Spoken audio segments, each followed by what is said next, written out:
Sometimes, to clearly understand what the fundamental is, we will have to read between the lines and connect it with the documents published by reputed organizations, then academic research executed at world-class universities.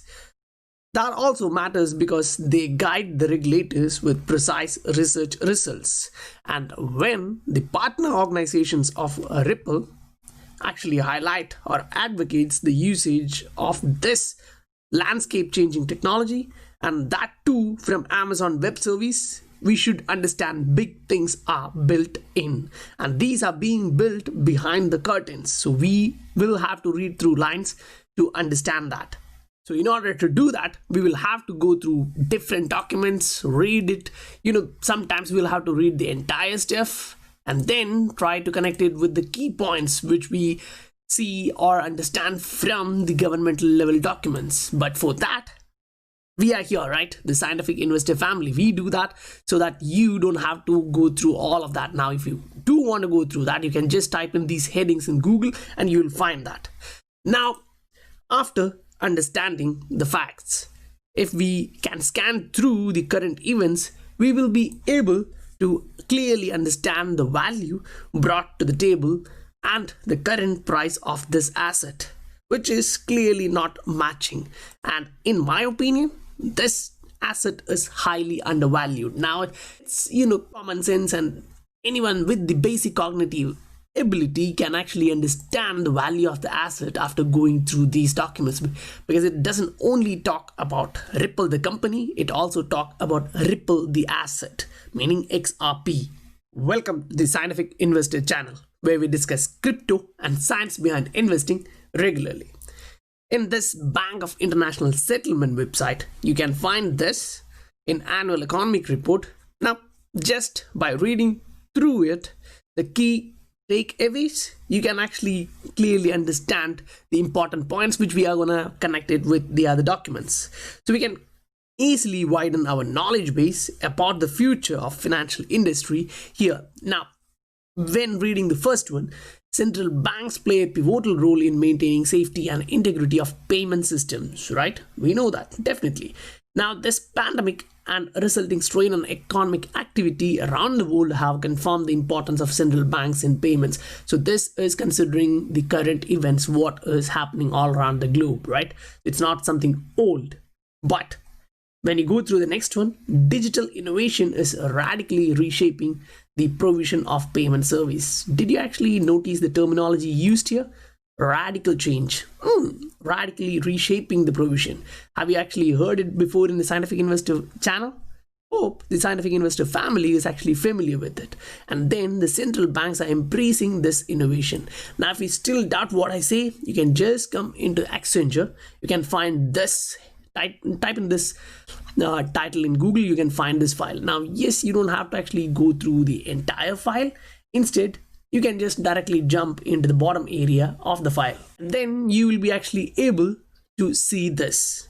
So first, you have to read this. Digital innovation is radically reshaping the provision of payment services.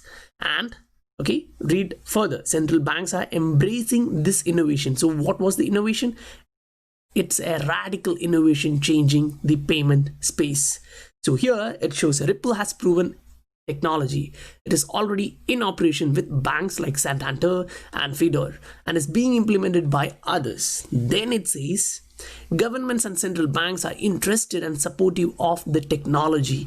So if you come back here, you can actually understand that they are looking at this innovative technology. And this is a radical technology. We know that. Now, numerous banks have run internal proof of concepts, including real transfer of money, and 35 completed pilots. Now, what about this 35? These 35 are from the top 50 banks globally. So, along with top 50 banks in that 35 working with Ripple, doing the pilots, and after the pilot, what are they going to do?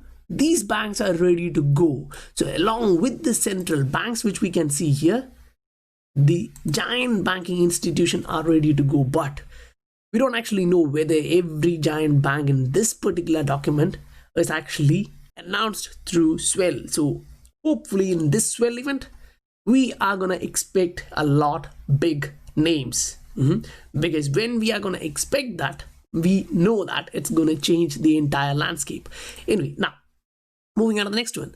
Continuing, they promote interoperability, support competition and innovation, and operate public infrastructure, all essential for easily accessible, low cost, high quality payment service. So when you actually see this interoperability, you can actually see the reputed universities, researchers are actually working on this, and you can find the interledger approaches discussed in this survey include atomic cross-chain transaction across a network of payment channel, and the W3C interledger protocol, that is ILP, and then bridging. So the ILP and bridging combined is wow moment again for the XRP community, and precisely for the scientific investor family, because we have been talking about this, reinforcing our knowledge base about this from a long while.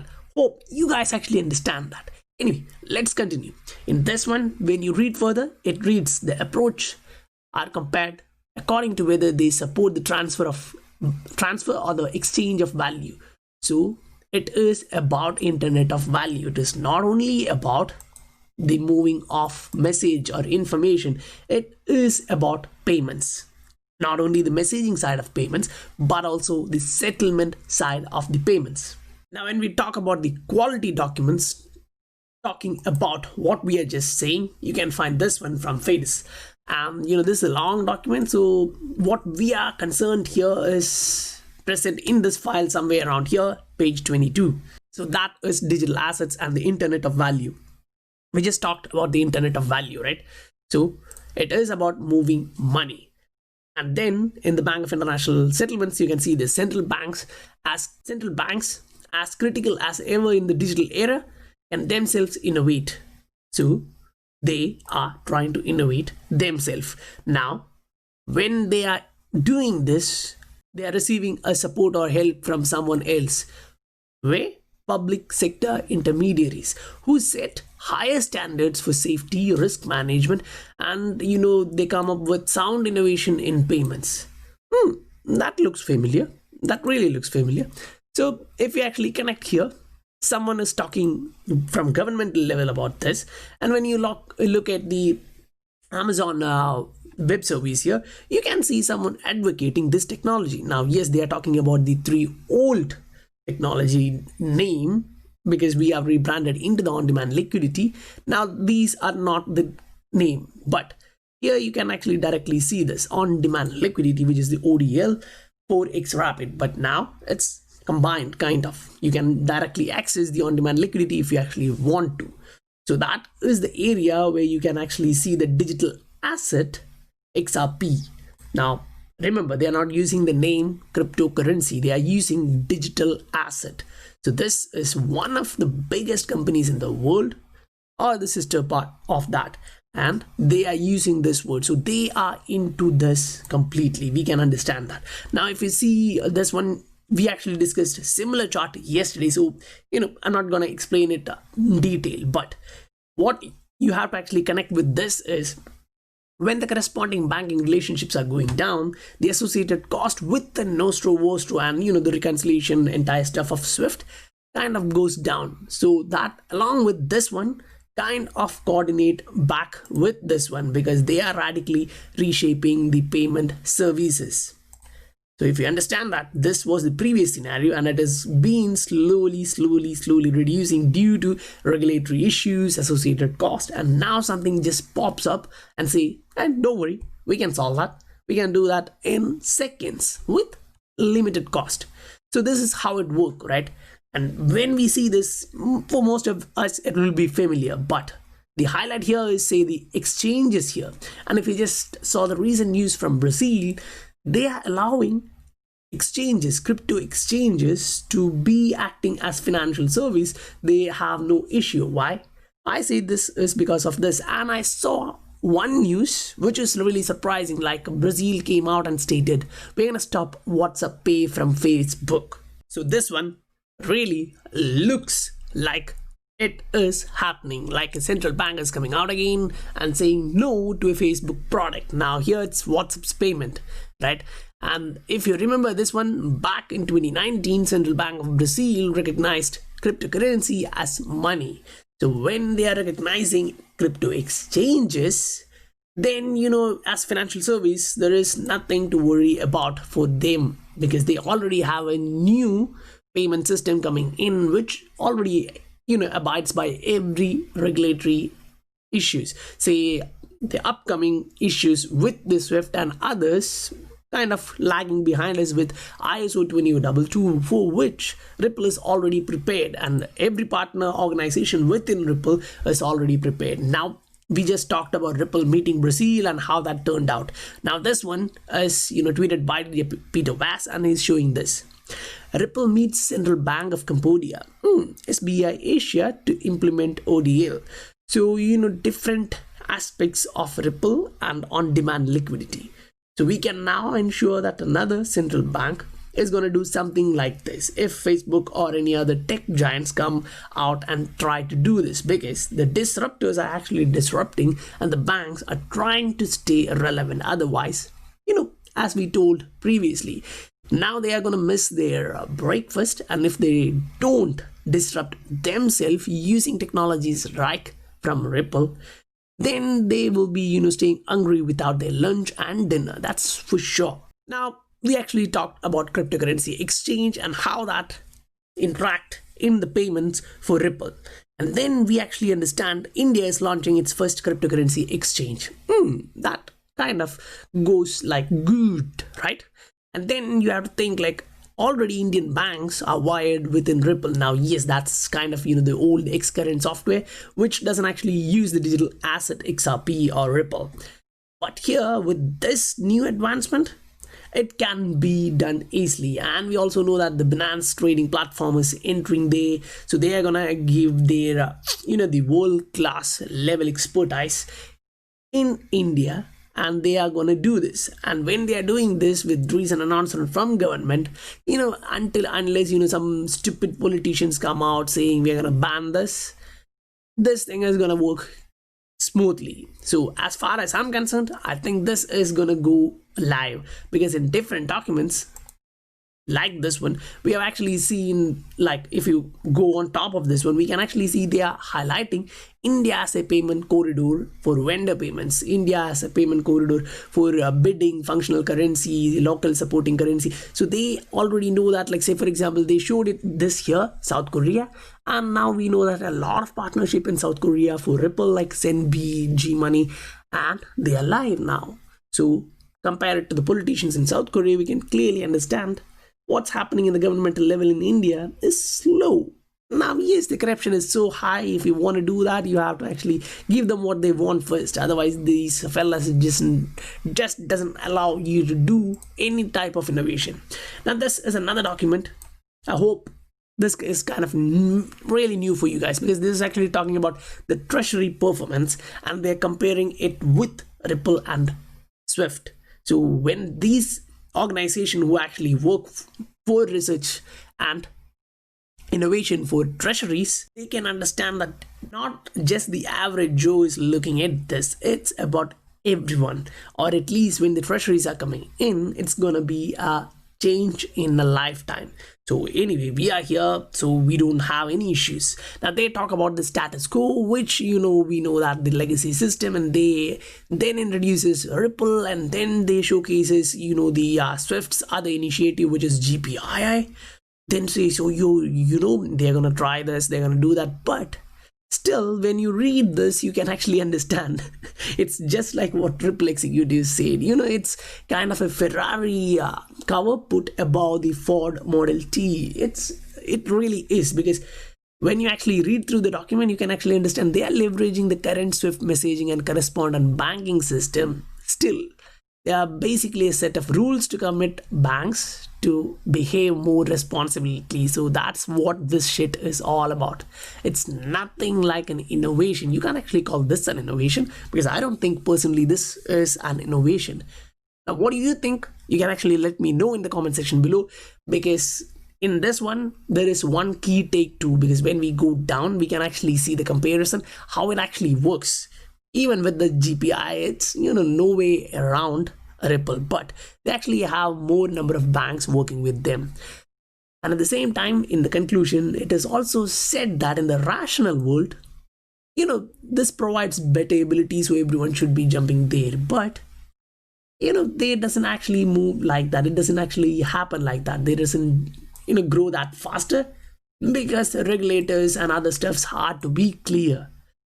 So in this irrational world with the bankers, they are going to take their time to understand that corresponding banking systems are kind of jamming themselves, taking out money from their pockets. So at least the smaller banks will be coming into the Ripple first, and then automatically, if there are no smaller banks to rely on them like Citibank for cross-border payments, why do they want to keep that payment rail and pay more money? They don't want to do that cost, right? So they will also jump out from that ship, that's for sure. Now, we kind of understood one part of the fundamentals, so that is kind of the background which happened previously. Now we are looking at the current events. Michael sent me this one, and it really looks like it is changing. We previously talked about the next stimulus coming in and how the government are actually looking at this.